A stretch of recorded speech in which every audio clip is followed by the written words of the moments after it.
Sharon, akaka ti winja maler.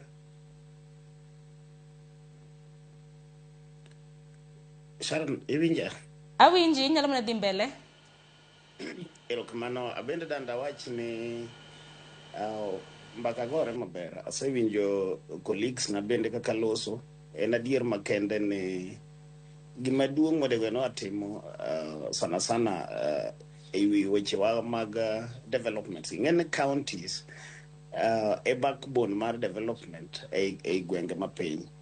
And nitiere a lot modego no atimo. Sana sana the issue mar civic education ni chando kabisa. Iwinjo ka nitiere kata na sani awinjo ka ugomba ka kanyi to nitiere ng'ato jomoko ma wan go ne we come in here kwa claim no ang'eyo to pod wakia wan kod shida sana sana I wach mar ni to MCA odego bene timango to at what point modego bene MCA is responsible iwinjo ka nitiere ng'ato loss about the oversight. How do we do our oversight as MCAs? Oversight marwa MCAs wawachone the roles mag MCA oversight itimo kod assembly, not an MCA as an individual. So MCA timo oversight nade or assembly timo oversight nade through the committees. So sama gima wan go maduong' kabisa machandowa en ento roles wa mag MCAs gi MCA en gimora mora kiwinjo gima jogo wacho ni ibro winjo ka mana ka kiwinjo ka and you cannot ignore it. Kaliel nitiere kawuono technically like in my area Ibroidoka, you have an average of liete kata na bor. Lieta bor par in every weekend. You have to respond to those liete go. So ngato kada ndwaji ni mano tich mikao kendi ni mimiri. It is your responsibility liete gi nyaka ngibedi mondete go mbaka kod japiny e wach ngento mag mai madhi nyime. Winjo ka ngato wacho ni ka wacho kanyo the issues mag budget.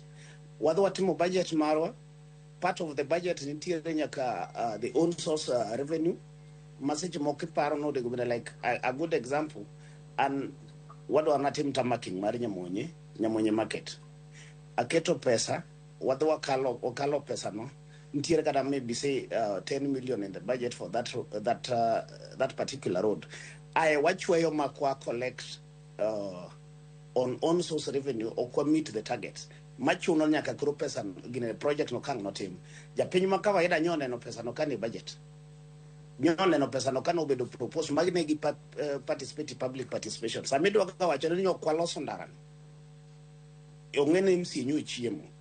So some of these activities are very odego bene wang'iogi and hello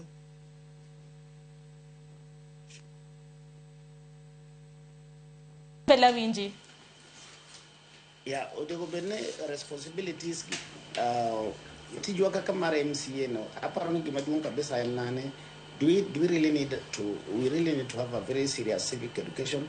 Sharon dagombo kabisa mondo mi obed beda gi sessions moko mwabeta beda dhano puonjre and wang'eyo to ang'oga mondo ne MCA timo other than those the three responsibilities of representation, oversight and the rest. To what do those particular things entail?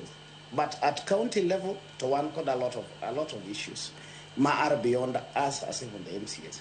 Iwinjo kanyo ka ng'ato wacho nene ndaro kethre en MCA yath onge hospital en MCA so an gima danda wacho ni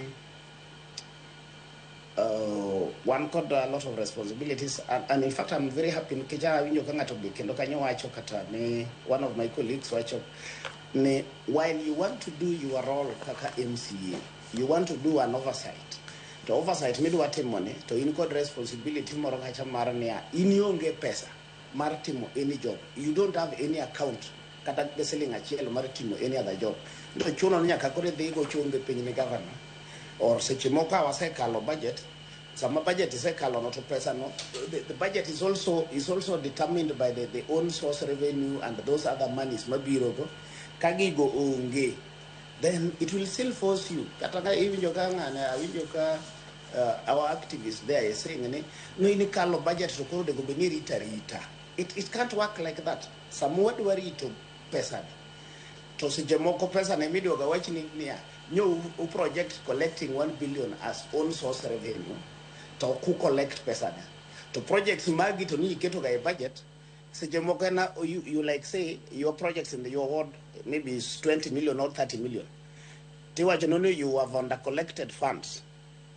Sejemoko ka kini in good books with that government or that governor.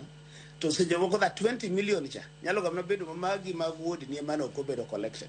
So in a way you want to oversight, but you are also constrained by the fact okay, as you do your oversight, you must maintain good working relation with that governor.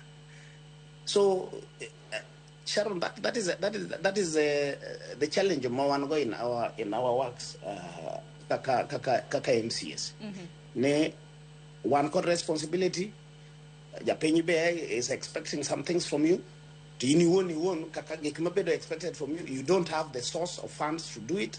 Ngamidu wagade ngamoto go benengeyo kaka tiyo